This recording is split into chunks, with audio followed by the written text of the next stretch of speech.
Bom dia, boa tarde, boa noite, camaradas. Mais um vídeo do Marxismo Bárbaro. Meu nome é João e hoje a gente vai falar um pouco mais sobre filosofia, metafísica, marxismo e tudo mais, com as famosas 4 antinomias de Kant. Se você não sabe o que é, eu vou expor de forma muito clara. Não vai precisar ler o livro do Kant para saber, tá? Antinomias são verdades opostas, afirmações opostas em que as duas parecem reais. Tá indo direto pro vídeo. Então você tem uma afirmação que parece verdadeira e tem uma outra informação que parece verdadeira. Kant usa essas antinomias contra a metafísica, contra a ontologia e principalmente contra o materialismo. Fazendo a exposição dessas duas verdades, duas afirmações opostas que parecem verdadeiras, ele diz que não dá para escolher nenhum nem outro, então você cai numa incapacidade de saber a verdade no mundo. O que ele diz é isso: a gente sabe o sensível do mundo, mas as verdades primeiras é impossível a gente saber. Então ele tenta refutar o materialismo. Tá? E o materialismo até hoje não respondeu essas questões. O Marx, o Engels, Lenin, Trotsky, Lukács, Adorno, tudo evitaram essas questões. Hegel trabalhou de forma idealista, meio materialista essas questões, como a gente vai ver aqui, mas não respondeu também, ele meio que tangenciou a questão. Tá? Por exemplo, o universo é finito ou é infinito? O universo ele tem que ser finito porque ele tem que ter um fim, mas ele não pode, mas depois do fim tem algo, então ele é infinito. Mas esse infinito não pode não ter fim, tem que ter fim. Então esse universo é finito. Veja que o nosso raciocínio vai caindo no finito, universo finito, mas ele tem que ser infinito. Mas sendo infinito cada vez maior, ele tem que ter um fim. Então nossa cabeça entra em parafuso, porque o universo tem que ser finito e tem que ser infinito. Tem que ser um e tem que ser o outro. Como é que a gente resolve isso? Isso ele tá condenando o materialismo, tá? Outra coisa, a matéria, as partículas são divisíveis ou indivisíveis ao infinito. Ou seja, se você pega a caneta e você reparte a caneta, divide até onde você pode dividir. É infinita essa divisão, pode ser cada vez menor a matéria, ou existe algo indivisível, um átomo indivisível. Tá? A matéria é divisível ou indivisível? Veja que mais uma vez nossa mente entrou em parafuso. Tá? Outra coisa, terceira antinomia: existe uma causa primeira ou não? Existe uma interpretação meio religiosa dessa questão sobre a causa primeira ser Deus, né? A partir de Aristóteles, mas ela é bem materialista, na verdade. É o seguinte: tudo tem uma causa, que teve uma causa, que teve uma causa, que teve uma causa, que teve uma causa. Logo, deve haver uma causa primeira. A primeira causa que gerou as outras. Ora, mas se essa primeira causa é uma causa, ela deve ter também uma causa, teve uma causa. Ou seja, a nossa mente chega na verdade de que ter uma causa de todas as coisas, uma primeira causa, ao mesmo tempo chega ao pensamento oposto, que não deve haver a primeira causa. Tá? Pela terceira vez, nossa mente entra em parafuso. Existe uma causa, a causa de um casal infinito, mas é impossível ser infinito ter sempre uma causa antes de outra causa. Tem que ter e tem que não ter uma causa primeira, e agora? Tá? Por fim, nossa mente, tudo na realidade é regido por causalidade, essa é a quarta antinomia. Tudo na realidade é regido por causalidade, ou existe a liberdade humana, ou seja, ou a nossa mente é não causal, tá? A gente consegue decidir sem relações causais de forma livre. Se tudo é causal, não há liberdade, é só necessidade, ou seja, lei, causalidade. Mas se há liberdade humana, existe uma área da realidade, que é a psicologia humana, em que reina a liberdade, não há causalidade. E agora, é difícil também, ou seja, tudo parece ser regido por relações causais. A gente tem o não livre-arbítrio, em resumo. Tá? São questões que Kant colocou contra a metafísica, mas contra a metafísica materialista. E a gente não respondeu isso até agora. Exposto esses quatro elementos: o universo é finito ou infinito, a matéria é divisível ou indivisível até o infinito. Qual é a causa primeira? Teve uma primeira causa ou não? Há apenas relações de causalidade ou há liberdade? Tá? Primeiro, o universo é finito ou infinito? O Hegel diz que o infinito, o mal infinito, o infinito que a gente é viciado em pensar, é um infinito cada vez maior. A coisa vai crescendo, crescendo, crescendo. É um infinito extensivo. É um infinito quantitativo, que vai sempre crescendo. Isso é o mal infinito. Hegel diz. O verdadeiro infinito é como um círculo. O círculo não tem começo nem fim. Ele não é como uma linha reta que sempre cresce, mas como um círculo sem começo nem fim. Com isso, ele chegou à ideia de infinito qualitativo, um infinito intensivo, não extensivo. Qualitativo, não quantitativo. Isso, quando eu estudei Hegel, que descobri isso, explodiu minha cabeça. Tá? O infinito já está diante de nós, ele está diante de nós, tá? Ele está no meio de nós. Qual é a atualização disso? Que se há 3 dimensões mais o espaço, o universo em 3 dimensões mais o tempo é finito. Se a gente olhar em 3 dimensões espaciais mais o tempo. Mas para incluir um infinito qualitativo, intensivo, esse para dentro com um círculo, a gente tem que incluir uma 4ª dimensão espacial, tá? Então, em 3 dimensões espaciais mais o tempo, o universo é de fato finito. Mas ele é infinito ao mesmo tempo, tá? Ele está dentro dele mesmo, ou seja, ele tem uma 4ª dimensão espacial que faz com que o universo seja infinito, tá? Essa ideia não é maluca, tá? Ela tem provas empíricas, inclusive. Eu vou dar um exemplo. Se existe uma 4ª dimensão espacial, algo está aqui, desaparece e aparece aqui. Isso seria uma prova se a gente provasse que algo que está num ponto desaparece e aparece em outro lugar. É uma prova de que existe 4ª dimensão espacial. Inclusive, assim, se existe algo aqui, existe uma parede cercando e ele aparece dentro desse quarto, dessa caixa, se algo está aqui, desaparece e aparece dentro de uma caixa, é uma prova empírica da 4ª dimensão. E essa prova existe, tá? A resposta dessas 4 questões faz parte das minhas respostas na metafísica. Eu primeiro cheguei às questões da metafísica, depois respondi as antinomias do Kant, tá? De forma marxista e tal. De forma que foi um reforço, não uma dedução arbitrária. O caminho do elétron é exatamente esse. Se ele está solto, ele está aqui, desaparece, aparece aqui, desaparece, aparece aqui. Ele faz exatamente, isso é provado empiricamente, tá? O movimento do elétron é aparentemente descontínuo, não é contínuo. Ele está aqui, desaparece, aparece aqui, desaparece, aparece aqui, está aqui, desaparece aqui. Esse desaparecer é uma coisa esperada se a realidade fosse quadridimensional, tivesse uma 4ª dimensão. Isso seria esperado. O elétron é pequeno bastante, grande bastante para a gente perceber o fenômeno, tá? Segundo fenômeno, o elétron dentro do átomo desaparece numa camada do átomo e aparece numa outra camada do átomo. Ele também faz esse movimento dentro do átomo. Terceira prova. Hoje todo computador tem SSD, que é uma placa, uma forma de registrar informação. O SSD tem um quadrado fechado, tá? Ele é fechado. E um elétron que está fora desaparece e aparece dentro do quadrado. Matematicamente isso é probabilístico. Pela probabilidade dele tá fora e aparecer dentro, ele aparece dentro, ele é capturado. E isso não tem explicação, tá? Como é que uma coisa tá fora e entra na outra sem usar uma parede? Isso é porque tem uma 4ª dimensão. Pela 4ª dimensão, se a gente pudesse ver, você estaria vendo meus órgãos internos agora. Você poderia até tirar meu coração sem romper com a pele, tá? E isso acontece nesse fenômeno de computação que a gente usa no dia a dia do SSD.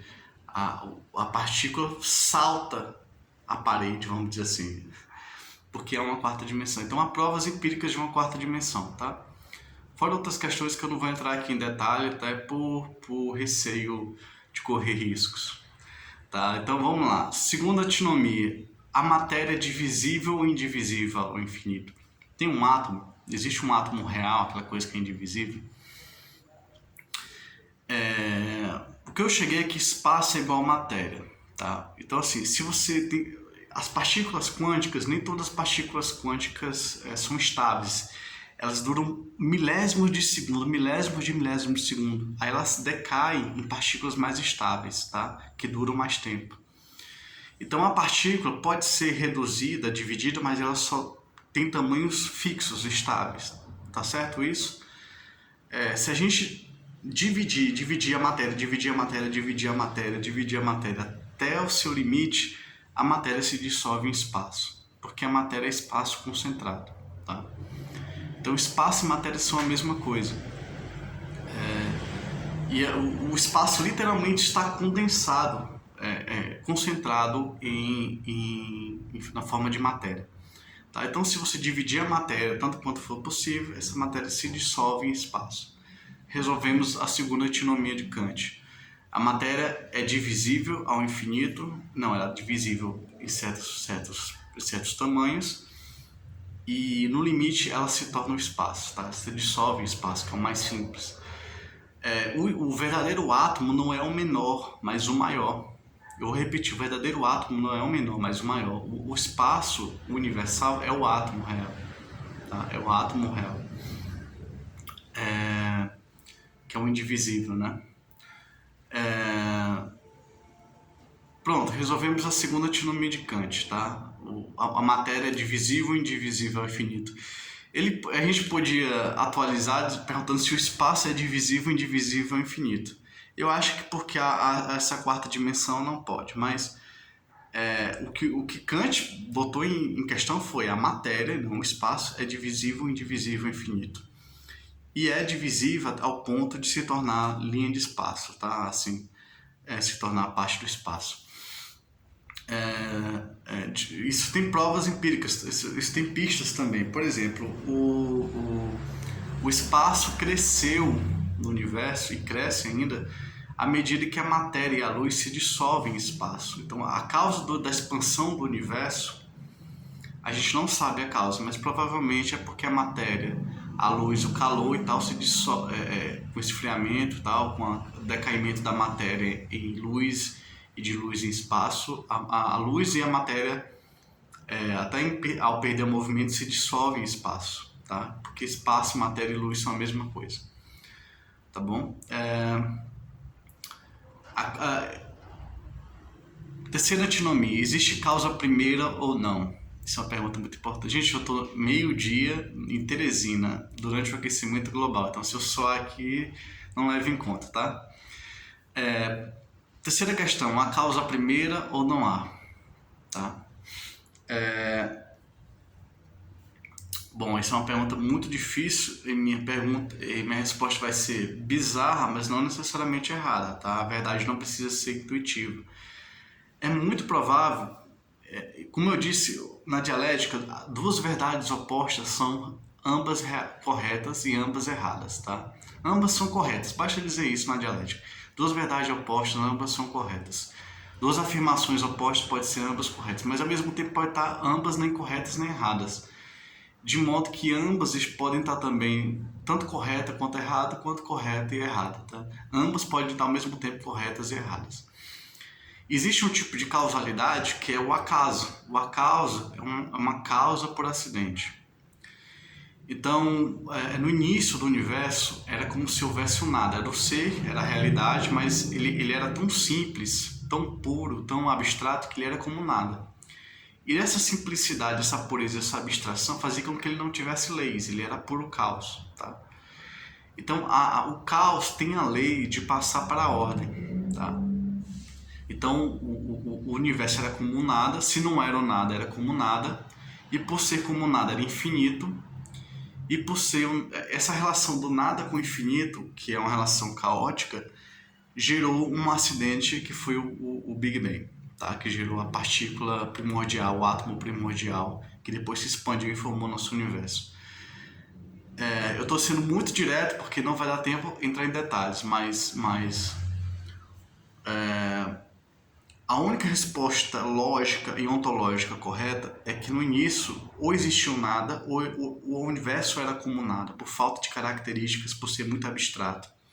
E por ser assim, ele não tinha leis, ele era puro caos. E sendo puro caos, ele acidentalmente, uma hora ou outra, ia formar a primeira causa acidental, ou seja, por acidente, por uma causa acidental, ou seja, existe a primeira causa que ao mesmo tempo não é a primeira causa, porque um acidente não é causa.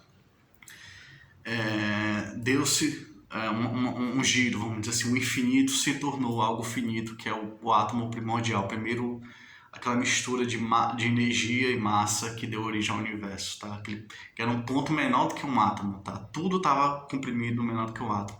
Mas antes disso existia o nada infinito e caótico, que deu origem ao ser, que é o contrário, finito, que é o contrário de infinito, e com leis, que é o contrário de caótico, tá? Eu não vou ter tempo de entrar nesses detalhes, mas já fica bem, tá bem claro o que eu quero dizer. Por último, a causalidade, apenas tudo, inclusive nosso cérebro, é causal, ou a gente tem liberdade, ou seja, a gente tem livre-arbítrio.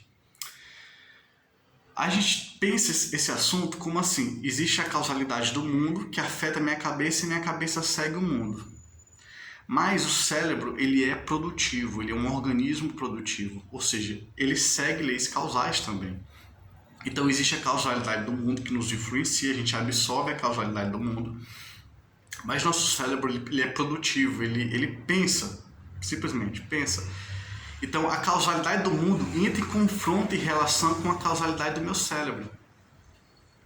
Então, a minha liberdade é ter minha própria causalidade. A causalidade do meu cérebro entra em relação com a causalidade do mundo. Então, eu não absorvo passivamente a causalidade do mundo, eu tenho minha própria causalidade mental. Tá? Então, dessa relação gera as minhas decisões. Tá? Porque meu cérebro é produtivo, ele não só absorve. Então, duas verdades opostas. Existe só causalidade ou existe liberdade? Eu estou fundindo. Existe só causalidade, é verdade. Existe liberdade, é verdade. Então eu estou fundindo os opostos, tá? Aí com isso eu posso entrar em outras questões. Por exemplo, o que vai acontecer é determinístico, mas o como vai acontecer está em jogo. Por exemplo, é determinístico que o capitalismo vai cair, é certo. Como ele vai cair está em jogo, depende das nossas decisões. O que vai acontecer, o capitalismo vai cair. O como está em jogo, se vai ser extinção da humanidade, sua redução a pequenos tribos, se vai ser socialismo, tá? Se vai ser um colapso. Então, o como está em jogo, mas o que é determinístico. Dilma vai cair, isso é certo. Como vai cair, estava em jogo, tá? Liberdade também não é só liberdade subjetiva, é também liberdade objetiva. Ou seja, liberdade é ter mais opções. Então, quanto mais opções você tem, mais liberdade você tem. Mas olha, a sua escolha é determinística. Tá? Você escolhe o que já vai escolher.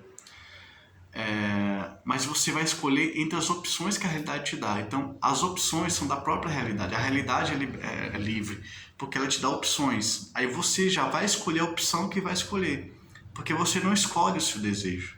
Você tem desejo. É aquela frase: você escolhe o que quiser, mas não, você escolhe o que deseja, mas não escolhe o que vai desejar. Tá? Então a minha escolha é determinística, mas dentro de um leque de opções que a realidade me dá.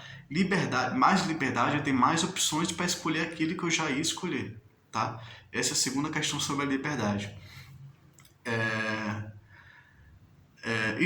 Como é que eu não pensei como deixar isso mais claro, mas é simplesmente isso. A gente tende já a ter escolhas dadas. Isso é a nossa individualidade. A gente tem uns desejos e a gente respeita o nosso desejo. Nós vamos escolher o que vamos escolher.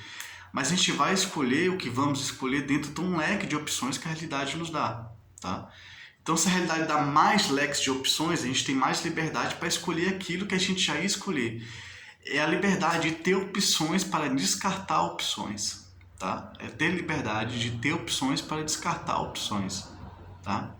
Porque a gente tende a escolher o que vai escolher, mas a gente é livre para respeitar nossas escolhas. Tá? Respeitar nossos próprios impulsos, respeitar nossos próprios desejos. Então, liberdade é ter opções, para descartar opções. Isso sinceramente é lindo. E é isso, a liberdade não está só no indivíduo, está na própria realidade. Tá? Não é uma coisa só subjetiva, é também objetiva. É ter opções para entre as opções escolher aquela que tende a escolher, que vai escolher, tá? Então, com isso, a gente resolve todas as antinomias de Kant. Se o universo é finito ou infinito, ou seja, ele é finito, mas com a quarta dimensão ele é infinito. Se é divisível ou indivisível é finito, ou seja, ele é divisível, mas no final das contas ele chega a um indivisível que é o espaço. Ou seja, a matéria se dissolve em espaço se ele for divisível continuamente, né? O átomo é o espaço, é o maior, não o menor. Existe uma causa primeiro ou não. No início do universo, quando o universo era muito simples, ou seja, ele era ou parecia ser um nada, ele era caótico. Então, por acidente, é uma causa que não é uma causa. Teve e não teve uma causa primeira. Por quê? Porque a primeira causa foi um acidente, uma concessão da probabilidade, um fruto de um sistema caótico. Russell falou sobre que o zero ele é infinito e é vazio, tá? Ele tem dois conjuntos, o zero pertence ao conjunto infinito e ao conjunto vazio. Da relação do zero do conjunto infinito com o mesmo zero do conjunto vazio, gerou o 1, o 2, o 3, o 4. Então eu faço isso, eu pego essa questão lógica matemática do Russell e transformo em ontológica, ou seja, a relação do nada, que é o zero, sendo infinito, ele só pode ser infinito porque é nada, e sendo vazio, essa relação que é puro caos gera o oposto, que é o universo, tá? O nada passa para o ser, o caótico passa para a lei, o infinito passa para o finito, tá? Produz o finito. Por último, se há causalidade ou a liberdade, ou seja, existe a causalidade do mundo, mas existe a causalidade relativamente separada do meu cérebro, que é produtivo, que produz, que pensa, tá? Então, há um confronto de causalidade aqui, um confronto e uma relação, não só confronto, mas também relação entre a causalidade do meu cérebro e a causalidade do mundo, que é o que gera a minha liberdade, tá? Aí você pode... As outras questões que entram em questão é que, às vezes, o que vai acontecer é determinístico, mas o como vai acontecer está em jogo, tá? É livre, mas o que é determinístico. E outra coisa, mais liberdade é ter mais opções. O movimento da humanidade, segundo Lukács, foi a gente ter cada vez mais opções. O escravo não tinha liberdade, o servo era mais livre, o trabalhador assalariado atual é mais livre ainda, o trabalhador associado ao socialismo será muito mais livre, efetivamente livre. Então a gente tem cada vez mais liberdade, tendencialmente, na humanidade. E esse cada vez mais liberdade é ter mais opções, tá?